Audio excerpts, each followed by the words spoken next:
আজকে আব্বারে পটাবো দিরামক বিয়ারবো, আজকে আব্বারে পটাবো দিরামক বিয়ারবো। আব্বা বাদান গো। কি গো? ওই যে করছিলাম কি আব্বা, আমার এই কষি মনটা একটু বিয়ে করতে মন চাচ্ছে। এখন তা তুমি কি করছো কয়ে ফেলা হচ্ছে তাড়াতাড়ি। আমার আর পরানে ওই একা একা থাকতে মন করছে না। ওরে মনি, এমন কথা আনিস না আর মুখে। যেমন আসিস ভালো আসিস, আসিস খুব সুখে। বিয়ে না রে কোনোদিন সুখী হওয়া যায়? আমার কাছে বিয়ে মানে সুখ। তুমি এখন আমার বিয়ে দিবা কি দিবা না তাই কও আগে। তোরে খুব টাইম নিয়ে মারবো, তুই কথা বুঝিস না কা? কথা আমি বুঝি আর বুঝে শুনে করছি। আমারে 3 দিনের মধ্যে যদি বিয়ে না দিছো তাহলে দেহানে তুমি কুদ্দুস, তোমারে আমি কি রে দিই।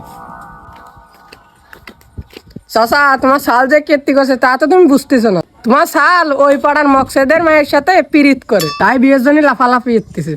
ওই শুয়ে বাচ্চা কাস্টুনি করলি কি? ওইটা তোর বোন হয়, বোন। তার মানে তুমি ওই মকসেদের বউর সাথে পীড়িত করো? আমি মার দে কস্তি, দাঁড়াও। হ্যাঁ চাচা, গুদমারাটা খাইছো।